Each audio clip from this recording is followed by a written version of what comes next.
और ये समाधान है, इनका वोट का अधिकार छीन लो, इनको जो लाभ मिल रहे हैं वो लाभ छीन लो। डायरेक्ट कन्वर्जन तो हो ही रहा है, सॉफ्ट कन्वर्जन भी हो रहा है। तो हिंदू राष्ट्र घोषित करने से भी इस्लामी राष्ट्र ही बन रहा है। और जाकिर नाइक ने भरे मन से कहा था कभी ना कभी हमारे पूर्वज भी तो हिंदू तो होंगे ही। हमें समाधान वो ढूंढना है कि ये जनसंख्या जितनी भी इस्लाम की बनी हुई है और जितने कट्टर लोग हैं जो दूसरों को मारने काटने के लिए, मानवता को समाप्त करने के लिए तैयार बैठे हुए हैं घरों में, उन लोगों की जनसंख्या काम ही ना आए। केवल 2 भाई जंगल में है और सामने संख्या कितनी है, 10,000 से ज्यादा। खर और दूषण खड़े हुए वहां पर। कुछ महात्मा आके बोलते हैं यूट्यूब पर कि 10-10 बच्चे पैदा करो हिंदू। अरे आप 10 नहीं 20 पैदा कर लो, 50 पैदा कर लो, आपकी संख्या आपके काम ही नहीं आ रही। हिंदू की जनसंख्या हिंदू के काम आ नहीं रही है। जितने आप पैदा करोगे काम उनके ही आने, अल्टीमेटली उन्हीं का लक्ष्य सिद्ध हो रहा है। उनको और जल्दी से अपने लक्ष्य को प्राप्त करने की ओर आगे बढ़ रहे हैं लोग। ये धर्म का व्यापार नहीं है, धर्म तो सनातन है, ये भय का व्यापार है। इस भय के व्यापार से हमें लड़ना है। आश्चर्य की बात तो ये है, जो उनके बालकों को काटने के लिए उनके घर के सामने बैठे हुए हैं ना, उन्हीं को अपना भाई भी मान लेंगे। जो डांस करते घूम रहे थे 3 साल पहले, आज सबके सब टीका लगाकर और हिंदू धर्म ग्रंथों की बातें सिखा रहे हैं सबको। बताइए, जो बच्चे होते हैं जो जो कई गाँव उन बच्चों से परेशान रहते हैं, उनका दाखिला उसमें उनका एडमिशन गुरुकुल में कराया जा रहा है। वहां इमाम जो होते हैं उनकी 20-20, 25-25 हजार की सैलरी दी गई। शास्त्र के साथ शस्त्र का प्रयोग होना चाहिए या नहीं? आपका वेबिनार में बहुत बहुत हार्दिक स्वागत, अभिनंदन और बहुत हार्दिक धन्यवाद कि आपने हमारे निवेदन को स्वीकार किया और अपने बहुमूल्य समय में से इस वेबिनार के लिए आपने समय निकाला। उसके पूर्व मैं गुरुजी दर्शनाचार्य विवेक गुरु जी से निवेदन करूंगा कि वो बातें हम सभी के समक्ष रखें। हमारे बीच में राहुल आर्य जी युवाओं का प्रतिनिधित्व करते हैं। मैं बेला महोदय से निवेदन करूंगा कि हमारे मुख्य अतिथि का परिचय हम सभी के सामने रखें और उनके बाद हम अपने मुख्य अतिथि को सुनेंगे जिसका सभी प्रतीक्षा कर रहे हैं। ओ बेला महोदय। राहुल आर्य जी, आज के समय के जनसंख्या नियंत्रण, इसका समाधान वास्तव में आज भारत का सबसे महत्वपूर्ण, सबसे ज्वलंत विषय है। हमें सामान्य कोई 10 साल 5 साल का समाधान नहीं ढूंढना है। और इस स्थायी समाधान को इस तरीके से समझिए कि घर के बाहर कोई सब्जी बेचने आता है ना, वो पत्तों पे पानी मार मार के सब्जी को थोड़ा सा हरा भरा दिखाने का प्रयास करता है, किंतु वो संध्या तक होते होते 2 बार 4 बार दिन में पानी अवश्य मारेगा। संध्या होते होते वहां पर आप देखेंगे वो सब्जी, वो जो भी चीज ले आओ, वो एकदम से बासी हो जाती है। आप वृक्ष में उसकी जड़ों में पानी डालते हैं, खाद डालते हैं। ऐसा थोड़ी ना होता है कि पत्तों पर पानी डालते हैं या खाद पत्तों पर लगाते हैं, एक एक पत्ते पर। तो इस स्थायी समाधान की ओर जब बढ़ते हैं तो कुछ प्रश्न खड़े होते हैं, ये समाज में भी हैं और आप सभी के प्रश्न भी मेरे समक्ष आए कि इसका स्थायी समाधान किया कैसे जाए। क्योंकि जनसंख्या नियंत्रण पर तो सब चर्चा कर रहे हैं, इसके समाधान की भी कुछ गिने चुने लोग चर्चा कर रहे हैं, लेकिन स्थायी समाधान की चर्चा अत्यंत न्यून, उंगलियों पे गिन सकते हैं। केवल इतनी संस्थाएं, इतने व्यक्ति ही कर रहे हैं इस पे चर्चा। आज हम इसी पे चर्चा करने वाले हैं कि इसका स्थायी समाधान क्या है। और जो महत्वपूर्ण प्रश्न है आप लोगों के और समाज में उठ रहे हैं, मीडिया में चर्चा हो रही है जिन प्रश्नों पर, मैं उन प्रश्नों को भी लेना चाहूंगा जिनको समाधान बता करके हमें दिखाया जाता है कि अगर ये हो जाए तो समाधान हो जाएगा। लेकिन वास्तविकता में क्या वो वास्तव में सच है या उस पर भी विचार करना चाहिए हमें, अथवा वो भी विचारणीय है, ये भी मैं आपके सामने अपना विषय रखने वाला हूं। तो जो सामान्यतः पहला प्रश्न खड़ा होता है कि जनसंख्या नियंत्रण हो जाएगी, हमें केवल एक ही काम करना है कि जिन जिन लोगों ने जनसंख्या को अधिक बढ़ाया है या आज भी जिनकी अधिक संतानें हैं, जो ज्यादा जनसंख्या में योगदान दे रहे हैं, तो उनके वोट का अधिकार छीन लिया जाए, अथवा उनकी सुविधाएं जितनी भी उनको मिल रही हैं, गवर्नमेंट की जितनी फ्री बाइज मिल रही है उनको, अन्य जो भी योजनाएं आ रही उनका उनको लाभ मिल रहा है, तो ऐसे लाभ को छीन लिया जाए और वोट का अधिकार भी छीन लिया जाए। ये एक बहुत बड़ा समाधान सामान्यतः आपने मीडिया में देखा होगा, बहुत सारे लोग आते हैं, मीडिया में बैठते हैं, चैनलों पर बैठते हैं, डिबेट चलती है और एक प्रश्न के साथ साथ ये समाधान दिया जाता है। और ये प्रश्न आपकी ओर से भी आया था। यदि आप एक बुद्धि से, सामान्य बुद्धि से भी इस बात को देखेंगे तो मुझे नहीं लगता है कि इसमें थोड़ा भी बुद्धिपूर्वक हम इसको समाधान के रूप में प्रस्तुत कर रहे हैं, वो भी नेशनल मीडिया के सामने, करोड़ों लोगों के सामने, और अपने आप को एक सांत्वना भी दे रहे हैं कि हमने समाधान ढूंढ लिया, बहुत बढ़िया, हमने समाधान ढूंढ लिया और ये समाधान है, इनका वोट का अधिकार छीन लो, इनको जो लाभ मिल रहे हैं वो लाभ छीन लो, इनके हटा दो। तो मेरे यहां पर मेरा मानना यह है, अगर आपने वोट का अधिकार उनसे छीन भी लिया, उनसे सुविधाएं छीन भी ली, तो वो लोग इन वोट के आधार पर इस देश में जीवन नहीं जी रहे हैं। कोई सोचता हो, उनकी ये आबादी उस समय से बढ़ रही है जब इस देश में वोट का राज था ही नहीं। तो ये वोट का अधिकार था, नहीं था, हर ओकेशन कुछ भी व्यवस्था क्यों ना रही हो, उन लोगों की आबादी कम होना कभी शुरू नहीं हुई थी, उनकी आबादी हमेशा बढ़ी है। तो वोट कोई माध्यम नहीं है जनसंख्या को बढ़ाने का या घटाने का। दूसरी बात, जो इनकी सुविधाएं छीन ली जाए, ये लोग सुविधाओं पर जीवन नहीं जीते हैं। इन लोगों को सरकारी योजना से लाभ मिले ना मिले, इनके कार्य कभी रुकते नहीं हैं। सरकारी योजनाओं पर इनको तो हम प्रसन्नता पूर्वक, कभी कभी मजाक में कुछ हमारे नौजवान भी कह देते होंगे पंचर पुत्र, लेकिन आप इस बात को जानिए कि इन लोगों ने वेद की इस शिक्षा को अपना लिया कि पुरुषार्थ करो, उद्योगिनम पुरुषसिंहमुपैति लक्ष्मी ही, तो आपको लक्ष्मी प्राप्त होगी। ये गवर्नमेंट के भरोसे नहीं कि गवर्नमेंट इनको लक्ष्मी देगी या कुछ इनके आगे बढ़ेंगे। विशेषकर जो इस्लाम है, विशेषकर जो मुसलमान आबादी है, उस पर तो इसका कोई असर होने वाला नहीं है। अगर इसको किसी ने गलती से इस प्रकार की चीजों में जा भी रहे हैं ना, तो इसका हानि अल्टीमेटली हिंदू समाज पे इसका भार ज्यादा पड़ने वाला है। दूसरा, एक और प्रश्न खड़ा किया जाता है कि ठीक है जी, ये एक समाधान और ढूंढा हमने, हिंदू राष्ट्र घोषित कर दो भारत को, भारत हिंदू राष्ट्र घोषित हो जाएगा, जनसंख्या नियंत्रण हो जाएगा, इसका स्थायी समाधान हो जाएगा। तो ये कोई समाधान नहीं है कि आप जनसंख्या को स्थायी रूप से रोक देंगे, केवल राष्ट्र को हिंदू घोषित कर दो। इसमें एक बात और आ जाती है साथ के साथ, राष्ट्र को हिंदू घोषित कर भी दिया, उनकी तो जनसंख्या बढ़ ही रही है ना, अब उनकी संख्या बढ़ रही है और अधिक बढ़ जाएगी, तो वो लोग इस राष्ट्र को दोबारा हिंदू राष्ट्र से हटाकर अपना इस्लामी राज्य भी घोषित कर देंगे। देखो, अफगानिस्तान में इस्लामी शासन आ गया, पाकिस्तान में पूरा इस्लामी शासन चल रहा है, बांग्लादेश पूरा अपना ले गए हैं, तो वो तो अपना लेके जा रहे हैं, वो घोषित करने पे बैठे ही नहीं हुए। जैसे ही उनकी संख्या जिस एरिया में बढ़ जाती है, उसी एरिया में अपना ताकत के साथ लोगों को चाहे बलपूर्वक इस्लाम में कन्वर्ट करेंगे या समाप्त कर देंगे, और या हिंदू वहां से पलायन कर जाएगा डर के घबरा के, तो वो पूरा एरिया उनका हो गया, उस टुकड़े को काट ले जाते हैं। और इसमें एक और बड़ी बात है, क्या हिंदू राष्ट्र घोषित हो जाने से हिंदुओं के धर्म ग्रंथ भी यहां पर संविधान में सम्मिलित हो जाएंगे?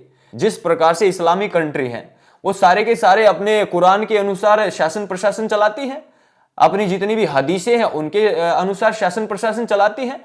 इनके साथ साथ हिंदू राष्ट्र घोषित करो, ठीक है, लेकिन उसके साथ साथ कभी किसी को सुना हो कि हिंदू राष्ट्र ऐसे ही घोषित नहीं करने वाले हैं। यहां हिंदुओं के जितने भी धर्म ग्रंथ है, आर्ष ग्रंथ है, साथ के साथ उनको अपने संविधान का हिस्सा बनाने वाले हैं। इस देश में रहने वाले हर व्यक्ति को उन शास्त्रों के अनुसार जीवन चलाना पड़ेगा। और दूसरी बात, हिंदू जो हम मानते हैं, हमारा जो हिंदू समाज है, वहां एक बहुत बड़ी त्रुटि यह है कि पाखंड इतना बढ़ा हुआ है, अंधविश्वास इतने हाई लेवल पर है कि दूसरे लोगों को हमें कन्वर्ट करने के लिए, हमारे देश को हानि पहुंचाने के लिए, इसको इस्लामी स्टेट बनाने के लिए बहुत ज्यादा मेहनत नहीं करनी पड़ रही है। आश्चर्य की बात है, हमारे ही कुछ ऐसे इन्फ्लुएंसर होते हैं, मीडिया में भी इन्फ्लुएंसर है, पॉलिटिक्स में भी होते हैं, सोशल मीडिया पे भी इन्फ्लुएंसर है, अन्य अन्य बिजनेस में भी इन्फ्लुएंसर है, आजकल तो धर्म में भी इन्फ्लुएंसर बन गए हैं, जिनको मैं सामान्यतः आप जानते हो गुरु घंटाल बोलता हूं, जिनको धर्म का कुछ नहीं पता। ये सबके सब उनके कब्जे में है, नेशनल मीडिया पर बैठकर उन्हीं के मुद्दे उठाते रहते हैं। ये सॉफ्ट कन्वर्जन है, दिखते हिंदू सब ठीक चलता है, इनके भक्त और जो इनसे प्रभावित होते हैं वो भी सॉफ्ट कन्वर्जन का शिकार हो जाते हैं। तो समस्या तो एक और गहरी होगी, डायरेक्ट कन्वर्जन तो हो ही रहा है, सॉफ्ट कन्वर्जन भी हो रहा है, तो हिंदू राष्ट्र घोषित करने से भी इस्लामी राष्ट्र ही बन रहा है, क्योंकि समाधान पे तो बात हो ही नहीं रही, पत्तों पे पानी मारा जा रहा है, जड़ में पानी कोई डालने की बात ही नहीं कर रहा है। और तीसरा एक और प्रश्न खड़ा हो जाता है कि चलो ठीक है, एक चीज और हो सकती है कि इनका घर वापसी की जाए, ये तो समाधान है ना। तो इस पे मैं जरूर कहना चाहूंगा कि घर वापसी समाधान है, बहुत कम, स्थायी समाधान बिल्कुल नहीं है। और सबसे बड़ी बात, हिंदू घर वापसी करवाने में असमर्थ सिद्ध हो रहा है, क्योंकि वो स्वयं ही अपने शास्त्रों को नहीं पढ़ पा रहा है। जितने आज इस्लाम में गए हुए हैं ये सब हिंदू ही तो थे। स्वयं जाकिर नाइक को मैंने कई बार चुनौती दी थी और जाकिर नाइक ने भरे मन से कहा था कभी ना कभी हमारे पूर्वज भी तो हिंदू तो होंगे ही।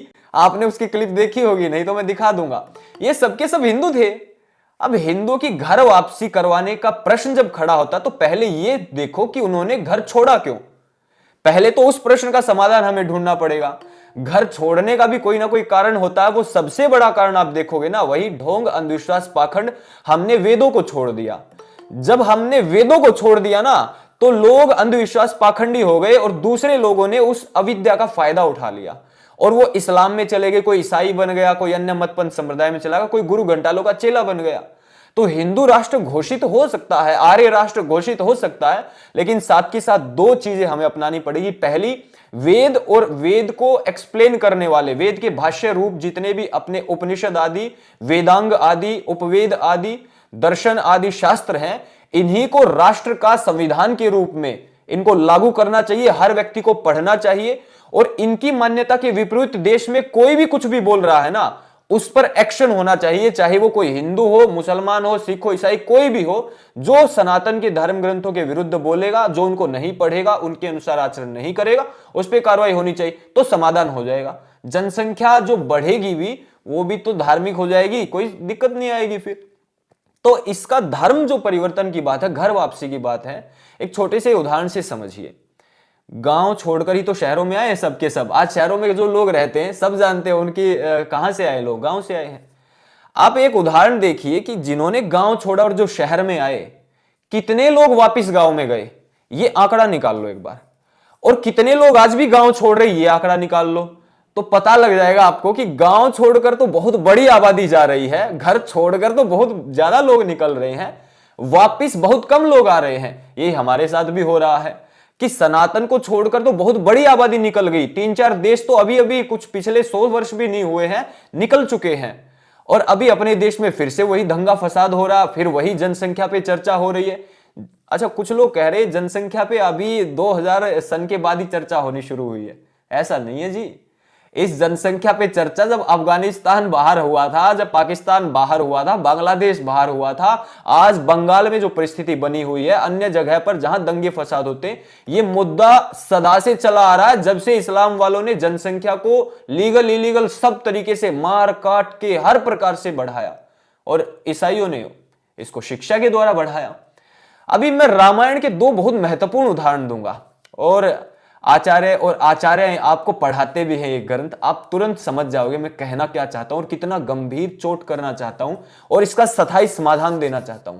हमें समाधान वो ढूंढना है कि ये जनसंख्या जितनी भी इस्लाम की बनी हुई है और जितने कट्टर लोग हैं जो दूसरों को मारने काटने के लिए, मानवता को समाप्त करने के लिए तैयार बैठे हुए घरों में, उन लोगों की जनसंख्या काम ही ना आए।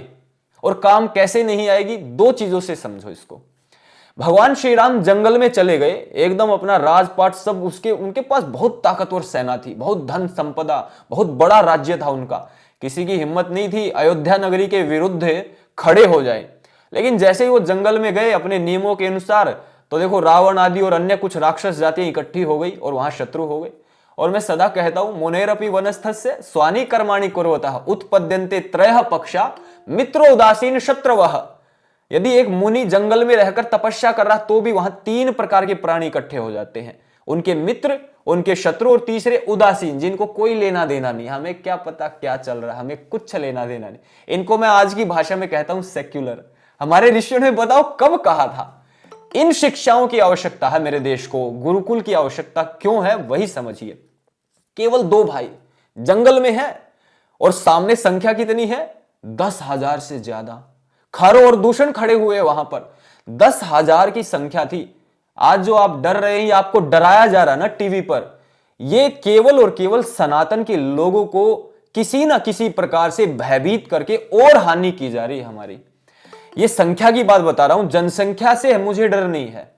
मुझे नहीं पता आप में से कितने लोग इसको भय मानते हैं, डर मानते हैं। मेरे को जनसंख्या से कभी डर नहीं लगता कि ताकतवर चाहे दुष्ट हो गया ना, अगर उसकी संख्या बढ़ गई, मुझे उससे कोई लेना देना नहीं। ठीक है, संख्या बढ़ी हुई है, समस्या यह है कि संख्या जो बढ़ी हुई है उसके विरुद्ध जो लोग खड़े हैं, जो मानवता की रक्षा करना चाहते हैं, वो कौन है? यह प्रश्न सबसे पहले आना चाहिए। यह प्रश्न उठ ही नहीं रहा भाई। केवल सब लोग खुश करना चाह रहे, सब अपने फॉलोअर बढ़ाने के चक्कर में लगे हुए, अच्छी अच्छी बात बोलते हैं ताकि सब लोग तालियां बजाएं और चीजें आगे बढ़ जाएं। श्री राम से कोई सीख नहीं रहा, लेकिन कहते हैं जय श्री राम। सीखना कुछ नहीं है, उनका व्यक्तित्व अपना नहीं रहे। 2 भाई खड़े हैं सामने और उनके सामने 10,000 की सेना खड़ी हुई है, खर और दूषण खड़े हुए हैं। 2 भाइयों ने जानते हो क्या किया? उन 10,000 की सेना को अकेले दो भाइयों ने, भगवान श्री राम ने और भगवान श्री लक्ष्मण ने, अकेले दो भाइयों ने मिलकर समूल नाश कर दिया। एक कहते हैं नाश कर दिया, एक विशेषण लग गया, समूल नाश कर दिया, मूल सहित उखाड़ कर फेंक दिया। हमें उनसे समस्या नहीं है सामने कितनी संख्या खड़ी, 25 करोड़ है, 30 करोड़ है ना। समस्या इससे है कि उनके सामने जो मानवता की रक्षा करने वाले वो कौन है, उनकी योग्यता क्या है, वो कितने पढ़े लिखे हैं। भगवान श्री राम और भगवान श्री कृष्ण, ये भगवान श्री लक्ष्मण ये कर कैसे पाए, ये प्रश्न एक और साथ के साथ खड़ा हो जाता है। केवल और केवल दोनों भाई गुरुकुलों में ऋषि महर्षियों के आश्रमों में पढ़े थे, वेद की विद्या धारण की हुई थी, इसीलिए दोनों भाइयों ने चाहे संख्या कितनी हो ना भयभीत हुए, ना कोई डर था, क्योंकि शास्त्र पढ़े हुए थे। जिसके साथ शास्त्र हो, जिसके साथ ओम हो, परमपिता परमात्मा हो, और जिसका उद्देश्य पवित्र हो, मानवता की रक्षा करनी हो, और जो जानते हैं, जिनके शास्त्रों में लिखा हुआ है कि आत्मा को ना कोई मार सकता, ना जला सकता, ना काट सकता, ना बोतल में बंद कर सकता, ऐसे विचार, ऐसी शिक्षाएं उन दोनों भाइयों ने ली थी, इसलिए ऐसा कर पाए। तो ये एक उदाहरण बहुत महान है, बहुत बड़ा है कि हमें उन चीजों को अपनाना है जिससे वो संख्या चाहे उनकी 30 करोड़ हो, 35, 40 करोड़ हो, वो उनके काम ही ना आए। हमें उस बुद्धि को डेवलप करना है, उस शास्त्र को पढ़ना है। अपने आचार्यों का इसीलिए सम्मान, गुरुओं का इसीलिए सम्मान किया जाता है कि वो एक व्यक्ति को भी करोड़ों से लड़ने के योग्य बना सकता है। इसीलिए ठीक है वहां पर संख्या है, ठीक है उसके कुछ दुष्परिणाम हो रहे हैं, लेकिन केवल तब तक दुष्परिणाम हो रहे हैं जब तक जो मानवता की रक्षा करने वाला समाज है, जिसको हम हिंदू कह रहे हैं, जो वास्तविकता में जिसके धर्म ग्रंथ है वो पढ़ नहीं लेता, तब तक ये समस्या है जनसंख्या। जिस दिन हिंदू समाज ने अपने ग्रंथों को पढ़ना प्रारंभ कर दिया, जिस दिन ढोंग अंधविश्वास पाखंड को त्याग दिया ना, उस दिन वो संख्या सारी की सारी आपके साथ लग जाएगी, चाहे वो 35 करोड़ इस्लाम वाले क्यों ना हो, वो अल्टीमेटली काम आपके आएंगे। अब ये बहुत गहरी बातें हैं, इनको आचार्य जी और हम कभी चर्चा करके अलग से ले सकते हैं। ये एक सबसे बड़ा बिंदु है। और दूसरा उदाहरण देखिए, इसी जनसंख्या का स्थायी समाधान ढूंढ रहे केवल रामायण के 2 उदाहरणों से मिल रहा है। बताइए, इधर उधर की बातें करके लोगों को बेवकूफ बनाना। तो यहां पर दूसरा सबसे बड़ा उदाहरण देखिए, भगवान श्री राम जंगल में गए, कोई सेना उनके साथ नहीं थी अयोध्या की, कोई अस्त्र शस्त्र धन संपदा कुछ नहीं लेकर गए थे। किस बल पर, कौन सी वो विद्या थी कि वहां जाकर के, वहां ऑलरेडी बहुत जो संख्या थी वन में रहने वाली, उस वन जाति को, जिसको वानर जाति बोला जाता है, वहां से लाखों की संख्या उन्होंने जुटा ली। 2 भाइयों ने संख्या वहां पर आसानी से जुटा ली उन्होंने, केवल और केवल इस कारण से क्योंकि वो गुरुकुलों की शिक्षा व्यवस्था में पढ़े हुए थे। केवल और केवल इसलिए कि उनको चारों वेदों का ज्ञान था। केवल और केवल इसीलिए कि वो ऋषि महर्षियों के आश्रमों में पले बड़े थे, वहां उन्होंने सारी विद्याएं ली हुई थी। तो वो अकेले 2 भाई लाखों की संख्या को आसानी से वहां पर अपने साथ जोड़ लिया उन्होंने। आज जो ये 35-40 करोड़ से जिससे भयभीत किया जा रहा है, इस संख्या को अपने लिए प्रयोग किया जा सकता, उस चीज पे काम करने की आवश्यकता है। यह संख्या इस्लाम के काम ही ना आए, इस पे काम करने की आवश्यकता है। अन्यथा यही संख्या हिंदुओं की होती थी जी। कभी उन्होंने ले ली ना जनसंख्या, हमारी संख्या इस्लाम वाले ले गए। यही फॉर्मूला उन्होंने अपनाया, वेदों की शिक्षाओं से ही ऐसे ले लेते हैं बात। इनके यहां कुछ नहीं है बैकग्राउंड में, ना इनके पास इस्लाम की कोई अच्छी हिस्ट्री है, ना इनके पास कोई धर्म ग्रंथ है। ये हमारे धर्म ग्रंथों से, हमारे इतिहास से सीखते हैं, उसको अप्लाई कर देते हैं। सारी करोड़ों की आबादी सब हिंदुओं की आबादी थी, इसी फॉर्मूले पर काम कर कर ये करोड़ों की आबादी ही ले गए अपनी ओर। वो संख्या, जनसंख्या हमारी ही थी, हमारे काम ही नहीं आई। आश्चर्य की बात है, वो जितने भी इस्लाम में गए, जितने ईसाई आज जा रहे हैं, सारी संख्या मेरी है, आपकी है, हमारे हिंदू समाज की है, तो वो हमारे काम ही नहीं आ रही है। एक और प्रश्न, कुछ महात्मा आके बोलते हैं यूट्यूब पर कि 10-10 बच्चे पैदा करो हिंदू। अरे आप 10 नहीं 20 पैदा कर लो, 50 पैदा कर लो, आपकी संख्या आपके काम ही नहीं आ रही है। हिंदू की जनसंख्या हिंदू के काम आ नहीं रही है। जितने आप पैदा करोगे काम उनके ही आने, अल्टीमेटली उन्हीं का लक्ष्य सिद्ध हो रहा है, उनको और जल्दी से अपने लक्ष्य को प्राप्त करने की ओर आगे बढ़ रहे हैं वो। और हम लंबे समय से इन विषयों को लेकर आगे बढ़ रहे हैं और आज काफी अच्छी संख्या बन गई है।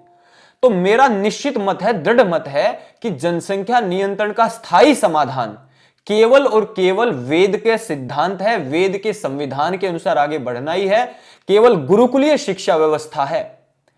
हम पढ़ते हैं कि इस्लाम जब आया तो तलवार के बल पर उन्होंने इस्लाम को फैलाया। यह अर्ध सत्य है। इस्लाम ने हमारी पुस्तकों को भी जलाया। इस्लाम ने दो काम किए थे, हमारे गुरुकुलों को नष्ट किया बुरी तरीके से, हमारे पुस्तकालयों को जलाया, और तलवार के बल पर इस्लाम में लोगों को कन्वर्ट किया। ये पूरी की पूरी इसी के इर्द गिर्द थ्योरी घूमी है। अब ये थोड़ा ठीक हो गया कि हाँ, इस प्रकार से आगे बढ़े।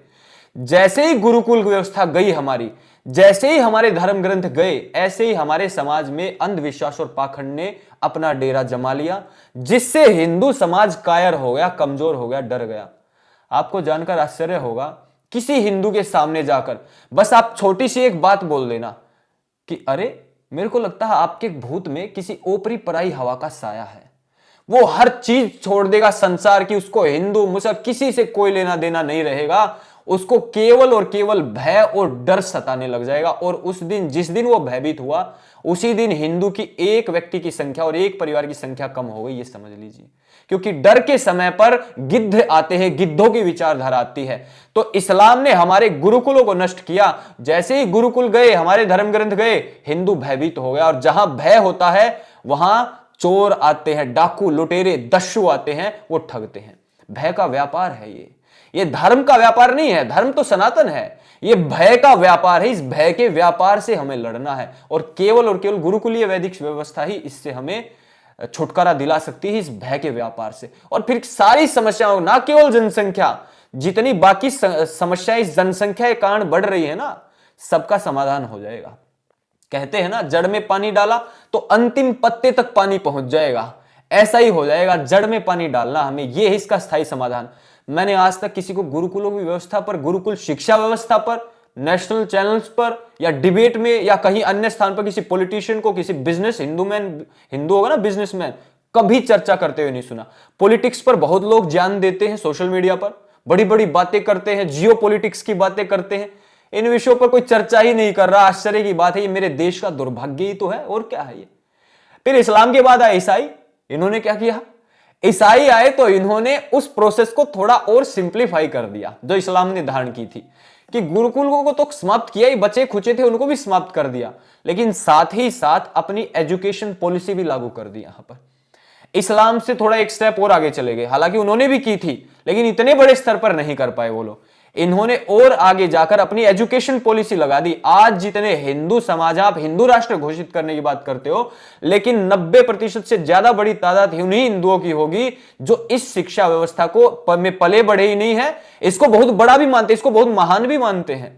आश्चर्य की बात तो यह है, जो उनके बालकों को काटने के लिए उनके घर के सामने बैठे हुए हैं ना, उन्हीं को अपना भाई भी मान लेंगे इस शिक्षा व्यवस्था में बैठे हुए। तो सबसे बड़ी चुनौती तो यह भी आ गई हमारे समक्ष।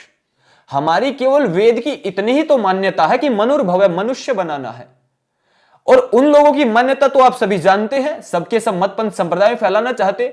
तो इस मान्यता पर किसको आपत्ति हो सकती है? आप बताइए कि मनुष्य बनना है, परोपकारी बनना है, सज्जन बनना है, दानी बनना है, एक दूसरे की सहायता करनी, संसार को अच्छा बनाना है, इसमें किसको आपत्ति हो सकती है?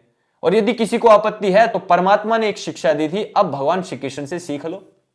भगवान श्री कृष्ण ने महाभारत के समय कई बार अलग अलग उपलक्ष्य में अर्जुन आदि को शिक्षा दी थी कि सुनो, ये धर्म की रक्षा करने का युद्ध है। परमात्मा ने ये भूमि, अहम भूमि मददाम आर्य, आर्य लोगों को, श्रेष्ठों को दी है। और जब सामने अधर्मी, दुष्ट, दस्यु आ ही जाते हैं हमारे समक्ष यदि, तो निश्चित रूप से हमें इकट्ठा होना ही पड़ेगा, एक होना पड़ेगा। अब उस समय तो श्री कृष्ण जी थे, वेद की शिक्षाएं थी, धर्म था, लोग इकट्ठे होकर ताकत के साथ लड़े। आज हमारे साथ ये एक समस्या है कि हमारा हिंदू समाज अपने शास्त्रों को पूर्णतः भूल गया है, और केवल सोशल मीडिया के इन्फ्लुएंसर के बलबूते पर अपने धर्म को जान रहा है। तो वहां पर तो इनको सब तरीके की चीज चिपकाई जा रही है ना। दो बात अगर योग शास्त्र की बताई जा रही वहां पर किसी इन्फ्लुएंसर के द्वारा, तो 5 बात साथ में अपनी चिपका कर बताई जा रही हैं। ये सबसे बड़ी समस्या हो रही है। एक नया ट्रेंड सेट हो रहा है। जितने टिकटॉकर जैसी जो ऐप थी, यहां जो डांस करते थे ना, आश्चर्य की बात है, हम कहां इतने बड़े मुद्दों पर बात करें और कहां ये हो रहा है हिंदू समाज के साथ। जो डांस करते घूम रहे थे 3 साल पहले, आज सबके सब टीका लगाकर और हिंदू धर्म ग्रंथों की बातें सिखा रहे हैं सबको। बताइए, अब जिनके इन्फ्लुएंसर, जिनको शिक्षा देने वाले शिक्षक अध्यापक ही डांसर हो, वो भी अश्लील भद्दे गानों वाले, उनका हश्र क्या होगा जी। इसीलिए महर्षि दयानंद सरस्वती जी महाराज ने एक बात कही थी, गुरु लोभी चेला लालची, और दोनों खेले दाव, भव सागर में डूबते बैठ पत्थर की नाव। और ये एकदम से स्पष्टतः सत्य दिखाई दे रही है कहावत आज मेरे समाज के समक्ष। तो इसका स्थायी समाधान केवल और केवल एक ही है कि हमें वेदों की ओर लौटना पड़ेगा। यदि कोई कहे हिंदू राष्ट्र, कोई भी समाधान देना, वहां पर यदि आप खड़े हो तो उसको तुरंत वहां पर कहिए कि आप ये अर्ध सत्य बताकर समाज को क्यों गुमराह कर रहे हैं। आप साथ में वेदों को क्यों नहीं रखते हो, वेदांगों को क्यों नहीं रखते हो, उपवेद को क्यों नहीं रखते हो, उपनिषदों को क्यों नहीं रखते हो, दर्शन आदि को क्यों नहीं रखते हो। जब तक ये शास्त्र नहीं होंगे तब तक इनकी शिक्षा नहीं होगी, और इनकी शिक्षा नहीं होगी तो समस्या फिर से जो चल रही चलती रहेगी। भाई आज जो 35-40 करोड़ इस्लाम वाले हैं, यदि वो भी गुरुकुल में पढ़ेंगे, और गुरुकुल सबके लिए मैंडेटरी हो जाएगा कि इसमें तो पढ़ना ही पढ़ना है, चाहे एक आयु तक ही क्यों ना कर दिया जाए कि यह शिक्षा, बेसिक शिक्षा तो लेनी ही पड़ेगी, जैसे इजराइल आदि देशों में है कि हर बच्चे को युद्ध कौशल की ट्रेनिंग तो लेनी ही पड़ेगी। ऐसे ही मैंडेटरी यदि कर दिया जाए, और ये कोई बहुत बड़ा काम नहीं जितना इसको बनाया जा रहा है, ना इस्लाम वाले मना कर पाएंगे और ना कोई और मना कर पाएगा, जब वहां वेद की ऐसी शिक्षा दी जाएगी कि मनुर्भव मनुष्य बनना है, सबको दानी बनना है, झूठ नहीं बोलनी है, परोपकार करना है, पाखंड नहीं फैलाना है, राष्ट्र के प्रति अपने दायित्व को निभाना है, देश प्रेमी बनना है, भूमि को अपनी माता मान करके इसकी सेवा करनी है। ये जब शिक्षाएं वेद की आएंगी किसी को आपत्ति नहीं होनी चाहिए। और यदि है तो शासन प्रशासन की ताकत है, इस देश में आर्मी है भाई, पुलिस प्रशासन है, ऐसी अच्छी शिक्षा को कौन मना कर देगा। और जब ऐसे वेद ग्रंथों को, शास्त्रों को पढ़ाया जाएगा और मैंडेटरी शिक्षा होगी, तो ये 35 करोड़ हो चाहे 1 अरब हो, इनके काम थोड़ी आएगी धर्मी लोगों की वो संख्या। ये समाधान है इसका, और ये स्थायी समाधान है ये। यदि आप अपनी कोई प्रश्न रखना चाहते हैं तो आप अपना प्रश्न रखने के लिए हैंड रेज कर सकते हैं। हाँ आचार्य जी, हम ये कह रहे हैं कि गुरुकुल शिक्षा प्रणाली तो सरकार द्वारा ही लागू हो सकती है विस्तृत स्तर पे। तो अगर सरकार के ऊपर हम लोग दबाव डालें, पूरा समाज जाके, तब तो जल्दी हो सकती, नहीं तो प्रक्रिया बड़ी लंबी चलेगी, और हमारे आपके पास तो ज्यादा से ज्यादा 20-25 साल से ज्यादा समय नहीं है। मैं आपकी बात से पूर्णतः सहमत हूं। निश्चित रूप से आपने जो बात कही है वो सत्य भी है कि अगर इसी गति से जनसंख्या बढ़ती रही और आज हम नहीं जागे तो निश्चित रूप से 20-25 साल से अधिक का समय मिलने वाला नहीं है। तो सरकार पे दबाव डालने वाली जो बात है वो हम सुभाष चंद्र बोस जी से सीखे। उन्होंने कहा था ये जो लोकतंत्र है ये ऐसी व्यवस्था है, यहां 49 शेरों पर 51 गधे राज करते हैं। अब मैं इसको एक्सप्लेन नहीं करना चाहूंगा। लोकतंत्र में सरकार और राजा झुकता है तो केवल और केवल लोगों के सामने, और जितने अधिक लोग होंगे, जितने अधिक हस्ताक्षर या लोग जुड़ेंगे इसके साथ, अभियान के साथ, उतना जबरदस्त दबाव पड़ेगा। आज नहीं तो कल, 2 साल, 5 साल, अधिक से अधिक 10 साल ये लागू हो सकता है। केवल सुभाष चंद्र बोस जी की छोटी सी बात में ही पूरा समाधान मिल जाएगा आपके प्रश्न का। जी धन्यवाद राहुल जी। जी आदित्य आहूजा जी, आप कृपया अनम्यूट करके अपनी बात रखें। मेरा प्रश्न भी लगभग वैसा ही है। कितना समय लग सकता है आपके विचार से ये व्यवस्था पूरी तरह से लागू करने के लिए? यदि मेरे अनुसार माना जाए तो पूरी व्यवस्था केवल 5 वर्ष में, एक पंचवर्षीय योजना में लागू हो सकती है। इससे अधिक समय नहीं लगने वाला है, क्योंकि वेद शास्त्रों का अच्छे से अच्छा ऋषि महर्षियों का भाष्य आज उपलब्ध है। सारी की सारी गुरुकुलीय प्रणाली स्वामी श्रद्धानंद जी के प्रयास से आज लागू है। केवल और केवल गवर्नमेंट को उस चीज को अपनाना है और उस चीज को लेकर के जाना है। गवर्नमेंट बड़ी से बड़ी योजनाओं को 1-2 वर्ष में लागू कर देती है। ठीक है, ये शिक्षा का मामला है, 5 वर्ष में हो सकता है। तो यदि हम दबाव बनाएं तो यदि 5 वर्ष बाद भी सरकार निर्णय ले तो ज्यादा से ज्यादा 10 वर्ष में यह निर्णय हो सकता है। धन्यवाद राहुल जी। जी अर्पित गोयल जी, आप अनम्यूट करके अपना प्रश्न रखें। जी नमस्ते। नमस्ते जी, 5 वर्ष से आपको देख रहे हैं, और राहुल जी आपसे आज बात करने का अवसर मिल रहा है। आपकी वजह से ही आज जो है इतने जागरूक हम हो पाए हैं, मतलब इस चीजों से मैं जुड़ पाया हूँ, आपकी वजह से जुड़ पाया हूँ।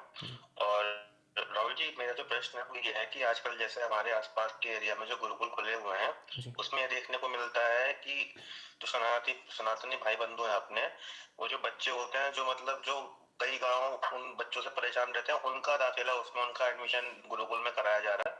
और जो अच्छे माइंडेड, अच्छा आईक्यू लेवल के बच्चे हैं वो गुरुकुल से नहीं जुड़ पा रहे हैं, और वो जोड़ना भी चाह रहा है तो उसमें मान्यता ना होने की वजह से, या जैसे होते हैं ना कागज का टुकड़ा मिल जाता है डिग्री के रूप में, वो नहीं मिलने की वजह से हमारे सनातनी भाई नहीं जुड़ पा रहे हैं। जी। तो मतलब पूरे देश में में इसको गुरुकुल शिक्षा को लागू कैसे किया मैं जाए? बताता कैसे हूँ। जागरूक हों? आपका प्रश्न जो आया है वास्तव में हजारों लोगों का प्रश्न है और मैंने बहुत बार ये महसूस किया है, अनुभव किया कि ये प्रश्न उठता है और मैं भी गुरुकुलों में जाता हूँ। आपने जो बात की ना, समाज की व्यवस्था समाज से चलती है। यदि आप समाज का भला करना चाहते तो पूरे समाज को इकट्ठा होना पड़ेगा। जैसे नरेंद्र मोदी जी ने आते ही सफाई अभियान छेड़ा, केवल स्वयं लेकर थोड़ी, पूरे समाज का मुद्दा बनाया। यदि वही लोग गुरुकुलों की व्यवस्था को पूरे समाज का मुद्दा बना दें तो समाज का मुद्दा बनते ही जागरूकता आती है।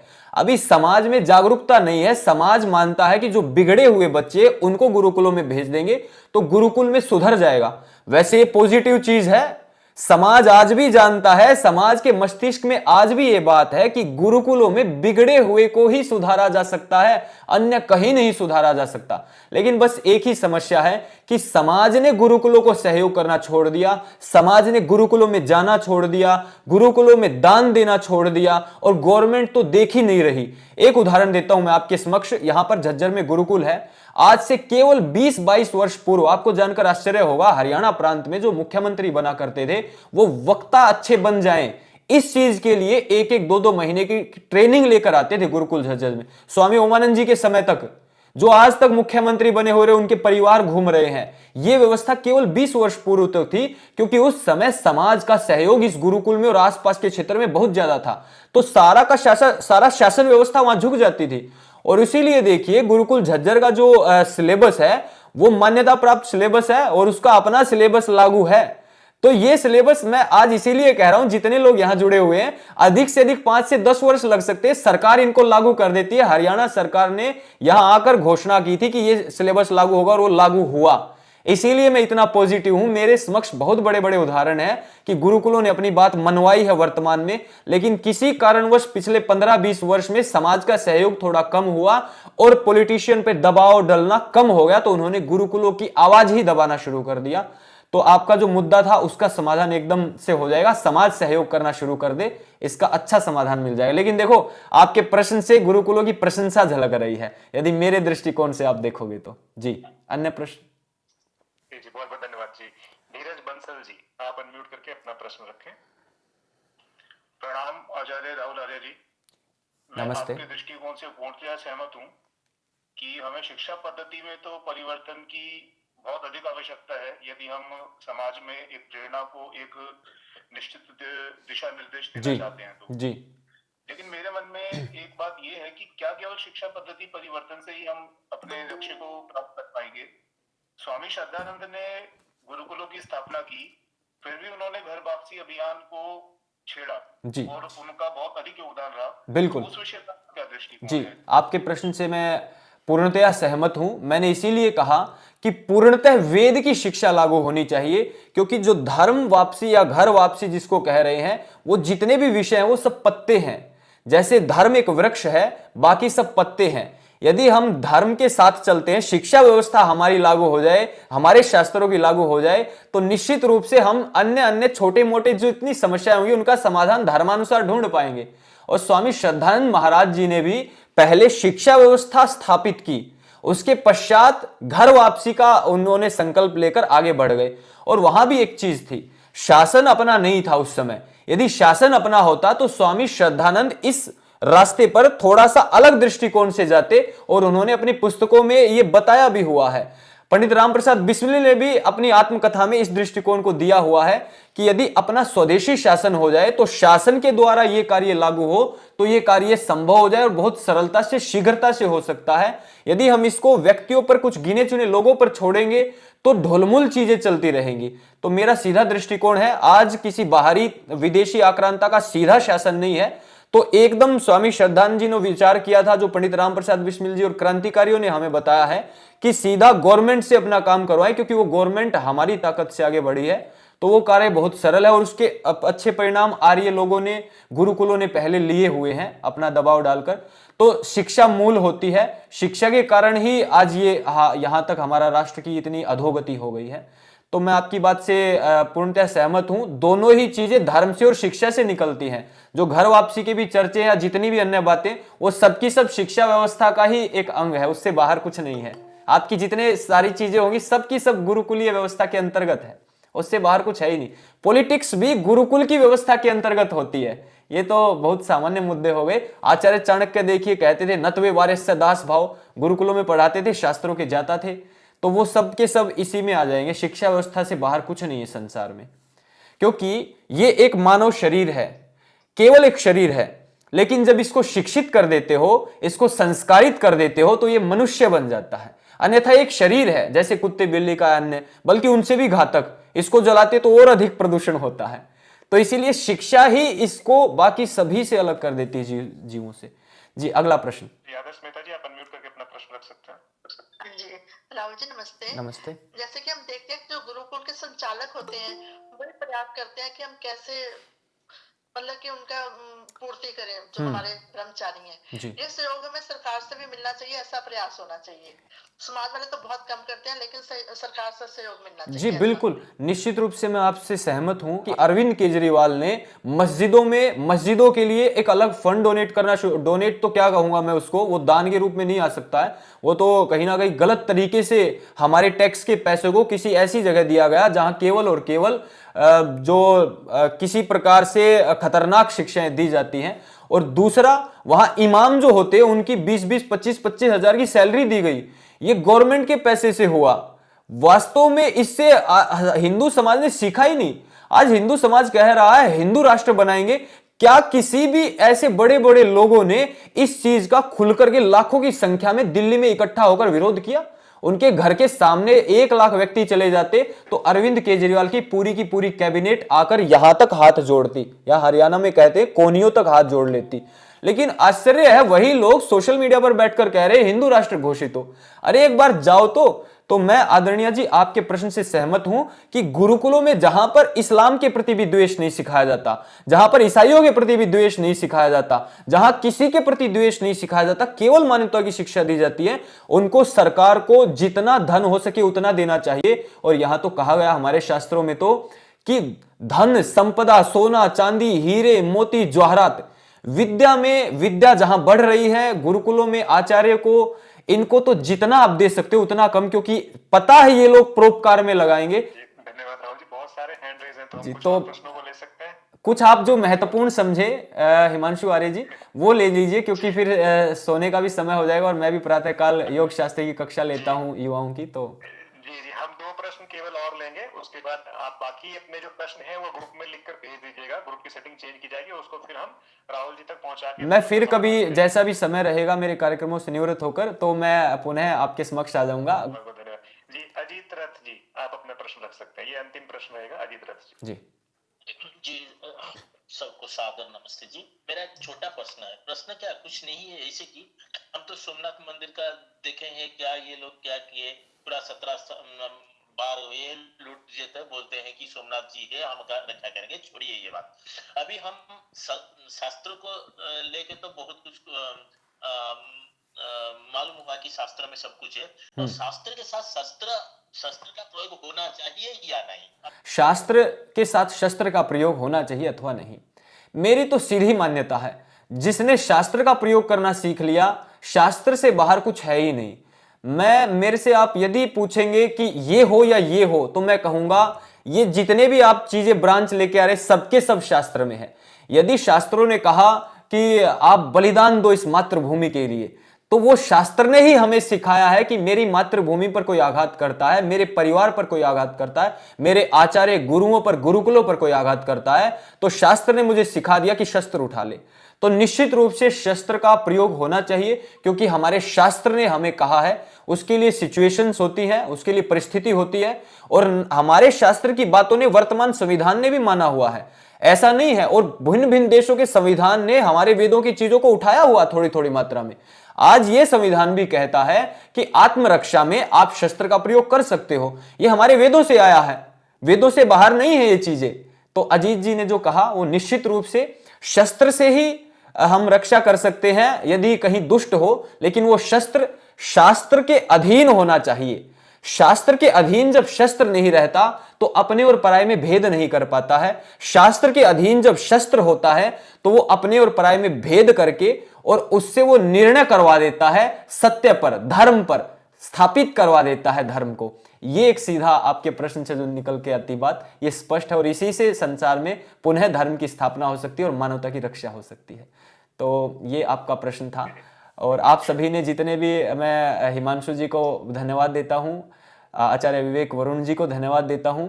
इतने सभ्य, इतने विद्वान लोग यहाँ पर जुड़े हुए हैं, और जो प्रश्न आए ना, आप देखना ऐसे गंभीर प्रश्न बहुत कम वेबिनार्स में सुनने को मिलेंगे, बहुत कम लाइव्स में देखने को मिलता है कि इतने विद्वान लोग जुड़ते हैं। और इसका सबसे बड़ा कारण मुझे लगता है, हिमांशु जी जानते हुए मैंने सुना कि प्रातःकाल जो कक्षाएं चलती है ना शास्त्रों की, वहां से ही इतनी उत्तम बुद्धि मिली है हमारे परिवार को, और यही परिवार आगे बढ़ सकता है इस चीज को लेकर के। तो धन्यवाद आप सभी का। ओम नमस्ते। धन्यवाद राहुल जी। राहुल आर्य जी आज के समय के क्रांतिकारी युवा वैदिक प्रवक्ता हैं।